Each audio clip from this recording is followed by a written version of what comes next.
사랑하는 추업제교회 성도 여러분, 유튜브 시청자, 구독자 성도 여러분 반갑습니다. 김정빈 목사입니다. 간밤에도 평안히 잘 주무셨습니까? 오늘은 2026년 8월 24일 월요일 아침입니다. 오늘도 주 안에서 복된 하루 되시기를 주의 이름으로 축원드립니다. 제가 기도하고 오늘의 말씀 묵상을 시작합니다. 하나님 감사합니다. 간밤에도 지켜주시고 또 어제 거룩하고 복된 주일도 은혜 가운데 잘 보내게 하시고 또 새로운 한 주를 맞이하게 하시며 또 이렇게 새날을 허락하여 주셔서 감사합니다. 이번 한 주간도 이번 하루도 하나님의 뜻대로 살게 하시고 하나님의 영광을 나타내는 저의 삶이 되게 하시고 하나님의 뜻을 이루는 복된 우리의 삶이 되도록 인도하여 주옵소서.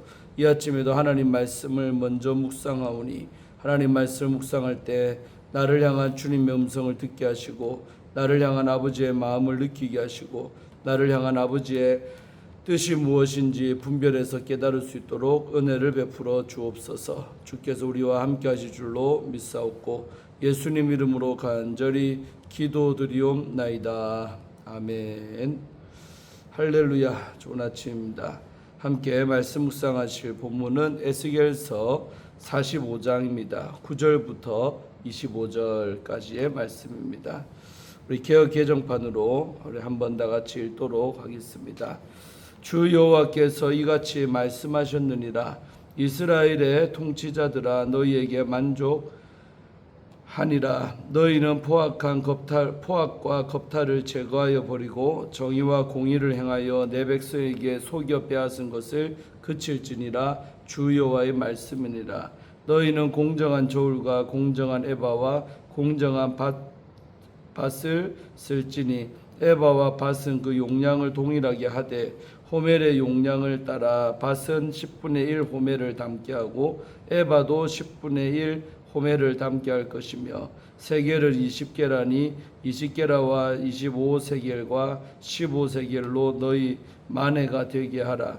너희가 마땅히 드릴 예물은 이러하니 밀 한 호멜에서는 6분의 1 에바를 드리고 보리 한 호멜에서도 6분의 1 에바를 드리며 기름은 정한 규례대로 한 고루에서 10분의 1 밭을 드릴지니 기름의 밭으로 말하면 한 고루는 10밭 곧 한 호멜이며 10밭은 한 호멜이라. 또 이스라엘의 윤택한 초장의 가축대 200마리에서는 어린 양 한 마리를 드릴 것이라. 백성을 속죄하기 위하여 이것들을 소제와 번제와 감사 제물로 삼을지니라. 주 여호와의 말씀이니라. 이 땅 모든 백성은 이 예물을 이스라엘의 군주에게 드리고 군주의 본분은 번제와 소제와 또 전제를 명절과 초하루와 안식일과 이스라엘 족속의 모든 정한 명절에 갖추는 것이니 이스라엘 족속을 속죄하기 위하여 이 속죄제와 소제와 번제와 감사 제물을 갖추을지니라. 여호와께서 이같이 말씀하셨느니라. 첫째 달 초하룻날에 흠없는 숫송아지 한 마리를 가져다가 성소를 정결하게 하되 제사장이 그 속죄제 희생제물의 피를 가져다가 성전 문설주와 제단 아래층 네 모퉁이와 안뜰 문설주에 바를 것이요 그달 7일에도 모든 과실법과 모르고 범죄한 자를 위하여 역시 그렇게 하여 성전을 속죄할지니라. 첫째 달 열 나흘 날에는 유월절을 7일 동안 명절로 지키며 누룩 없는 떡을 먹을 것이라. 그날의 왕은 자기와 이 땅 모든 백성을 위하여 송아지 한 마리를 갖추어 속죄제를 드릴 것이요 또 명절 7일 동안에는 그가 나 여호와를 위하여 번제를 준비하되 곧 이래 동안에 매일 흠없는 숫송아지 7마리와 순양 7마리이며 또 매일 순염소 한 마리를 갖추어 속죄제를 드릴 것이며 또 소제를 갖추되 숫송아지 한 마리에는 밀가루 한 에바요 숫양 한 마리에도 한 에바며 밀가루 한 에바에는 기름 한 흰 식이며 일곱째 달 여섯째 15째 날에 7일 동안 명절을 지켜 속죄제와 번제와 그 밀가루와 기름을 드릴지니라. 아멘. 예, 오늘도 본문 말씀 먼저 주의할 때 은혜 받으시기를 바랍니다. 자, 오늘 9절부터 12절까지의 말씀의 내용은 왕을 향한 경고와 공정한 도량형에 관한 말씀이 나오고 있습니다. 에스겔은 포로기 이전 왕정에 대한 반성을 촉구하고 있습니다. 이 단락은 주 여호와께서 이같이 말씀하셨느니라는 선언 형식으로 이스라엘의 통치자들에게 직접 경고를 전합니다. 여기서 히브리어로 일반적인 우리 멜레크, 우리 왕이라고 하죠. 멜레크 대신에 우리 나시, 지도자라는 단어를 쓰는데, 이는 역사 속에서 드러난 왕권 남용의 폐해를 직면하고 이를 교정하려는 시각입니다. 에스겔서에서 왕은 예언자의 비판 대상이 되지만 하나님의 임재 앞에 서서 제의를 돕는 직분을 가진 존재라는 정체성은 유지합니다. 왕은 유일하게 여호와 앞에 서도록 허락된 존재입니다. 왕은 예배를 전폭적으로 후원하되 영적 질서를 주관하는 제사장의 영역을 침범하지 않는 거룩한 협력 구조가 제시됩니다. 9절에 너희에게 만족하니라는 말은 이제 그만해라, 더 이상은 안 된다는 의미로 그동안 저질러온 착취행위를 멈추라는 단호한 명령입니다. 에스겔은 과거 왕들이 이어온 포악과 압제의 역사를 끝내라고 요구합니다. 이는 왕이 권력을 이용해서 백성에게 과도한 세금과 공물을 부과하고 또 각종 강제 징발과 수탈을 일삼던 행태를 겨냥한 것입니다. 이제 왕은 자신의 권력을 내려놓고 하나님의 백성 가운데서 참된 정의와 공의를 구현하라는 소명을 다시 받습니다. 이 정의와 공의는 가장 일상적인 경제생활인 도량형의 공정성을 제시합니다. 부패한 사회의 전형적인 특징 가운데 하나는 상인과 권력자들이 이중저울, 속이는 또 부정한 저울질을 사용해서 가난한 이들을 착취하는 것입니다. 여호와께서는 먼저 부피 단위를 국가적으로 규격하십니다. 곡식의 부피를 재는 에바와 액체의 부피를 재는 밧을 가장 큰 단위인 호멜의 10분의 1로 동일하게 정하여 서로 다른 기준으로 속일 여지를 막습니다.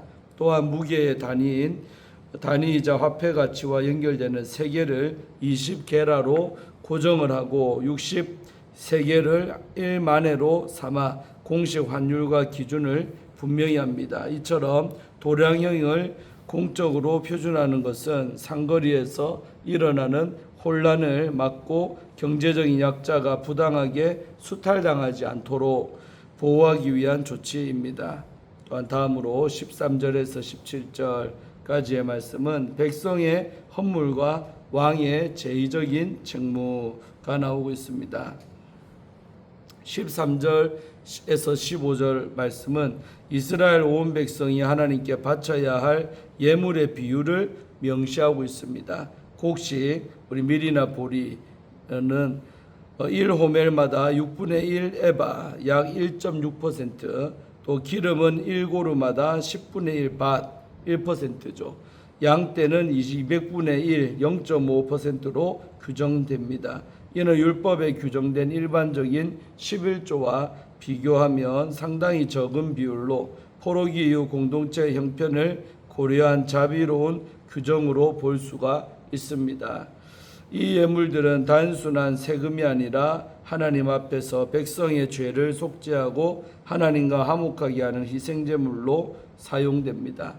이어지는 16절, 17절 말씀은 이 예물들이 어디로 모이고 어떤 목적으로 사용이 되는지 그 흐름을 보여줍니다.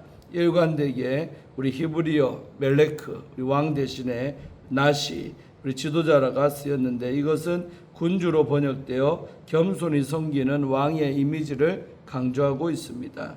백성의 예물을 이스라엘 군주에게 바쳐야 하며 군주는 그 모인 예물로 명절, 초하루, 안식일 등 모든 정한 절기에 번제와 소제와 전제를 드리는 책임을 집니다. 새 시대의 군주는 이 예물을 자신의 사치나 권력 과시가 위해서가 아니라 제사장들이 하나님께 드릴 희생제사를 준비하고 공급하는 거룩한 목적으로만 사용해야 합니다.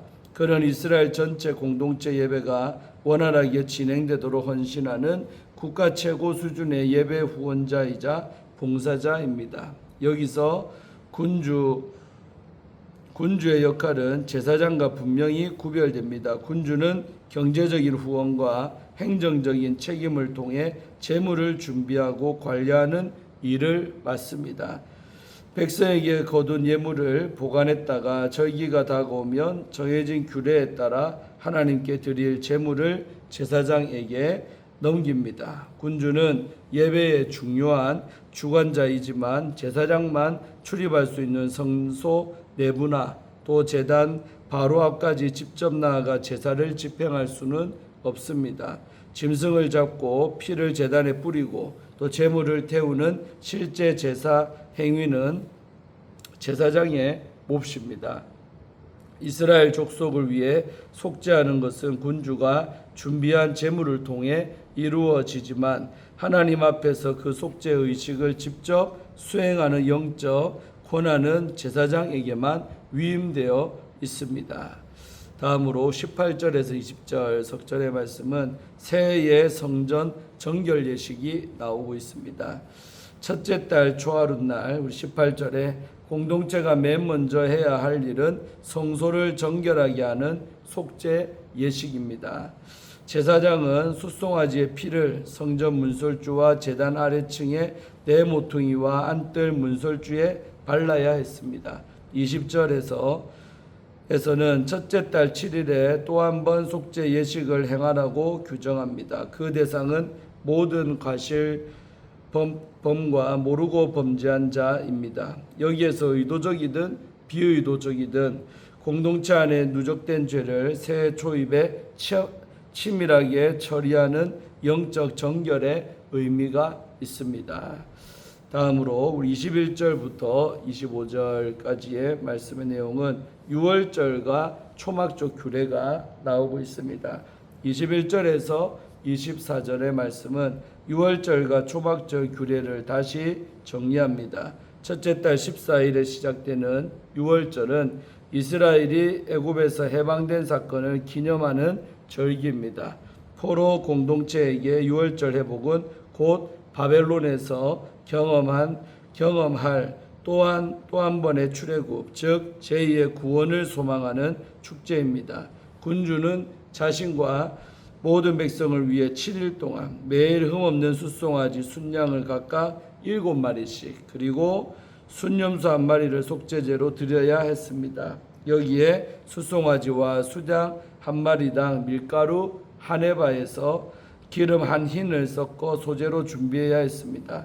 25절은 일곱째 달 15일에 지키는 초막절 규례를 제시합니다. 초막절은 광야 생활 중에 하나님의 보호를 기억하는 절기이자 또 한 해의 결실에 감사하는 추수감사절의 성격을 함께 지닙니다. 제사장은 초막절 7일 동안 속죄제와 번제와 소제를 드립니다. 아멘. 우리 주회는 마쳤고요. 삶과 예배의 자리에서 드러나는 믿음이라는 주제 갖고 말씀 나눌 때 은혜 받으시기를 바랍니다. 오늘 본문에서 하나님은 회복된 공동체 안에서 지도자가 어떻게 통치해야 하는지를 말씀하십니다. 이 말씀은 때로 예배의 자리와 삶의 자리에서 서로 다른 모습으로 살아가는 우리에게 중요한 메시지를 줍니다. 공의로운 삶과 신실한 예배가 함께 이루어지는 공동체를 만들기 위해서 우리는 어떤 믿음으로 서야 할까요? 첫째로 공의를 실천하는 것이 성도의 삶입니다. 우리 9절에서 12절 중심으로 보면 하나님은 이스라엘의 이 지도자들을 책망하십니다. 지금까지 범했던 폭력과 강탈을 그치고 정의와 공의를 행하라고 명령하십니다. 탐욕이 가득했던 지도자들은 저항할 힘이 없는 고아와 가부 또 이방인을 착취했습니다. 본문에서 하나님은 정확한 저울, 정확한 에바, 정확한 밭을 반복해서 말씀하심으로써 이 공의가 추상적인 원칙이 아닌 삶의 구체적 자리에서 실천되는 것임을 알려주십니다. 오늘 우리 삶의 자리에서도 정확한 저울이 필요합니다. 때로 우리는 예배는 성실하게 드리면서도 직장과 사업과 관계 속에서 작은 부정직감을 당연하게 여깁니다. 그러나 성도의 삶은 예배당 안에서만 검증되지 않습니다. 아무도 보지 않는 자리에서 하는 선택이 그 삶을 드러냅니다. 일상의 모든 자리에서 공의를 실천하는 것이 성도의 삶임을 기억하기를 소망합니다. 두 번째로 하나님께 드리는 헌물과 헌신을 통해 공동체의 필요가 채워집니다. 13절에서 17절 중심으로 보시면 하나님은 백성이 왕에게 드릴 예물의 양을 정하십니다. 이 예물의 양은 각자의 소유의 비례에 정해졌습니다. 즉 많이 가진 자는 많이, 적게 가진 자는 적게 드리는 것이 하나님의 원칙이었습니다. 이 예물은 백성을 속죄하기 위한 소제와 번제와 감사 제물로 드려질 것입니다. 왕은 이렇게 모인 예물을 모든 절기와 초하루와 안식일에 이스라엘 족속을 위해 드리는 제물로 사용을 해야 합니다. 이 모습은 하나님께 드리는 것이 개인의 신앙 행위를 넘어 공동체의 예배를 함께 세우는 일임을 가르쳐 줍니다. 우리가 드리는 헌금과 또 섬김 역시 목회자를 세우고 선교자를 파송하며 또 연약한 지체들을 돌보는 헌신이 됩니다. 공동체에 이 예배를 함께 세우는 마음으로 기쁘게 드리는 성도가 되기를 간절히 기도드립니다. 셋째로 구원의 은혜를 기억해야 합니다. 18절에서 25절 중심으로 보시면 하나님은 회복된 공동체가 지켜야 할 절기들을 말씀하십니다.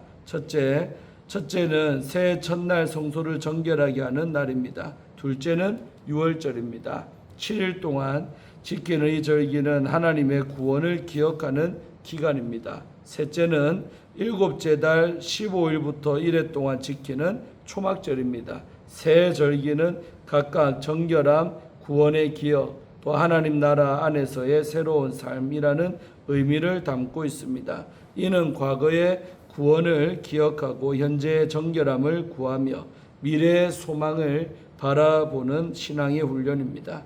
이는 하나님의 백성이 지난날의 은혜를 잊지 않고 미래의 소망을 붙들며 살아가야 함을 가르쳐 줍니다. 오늘날 우리에게도 구원의 은혜를 기억하는 자세가 필요합니다.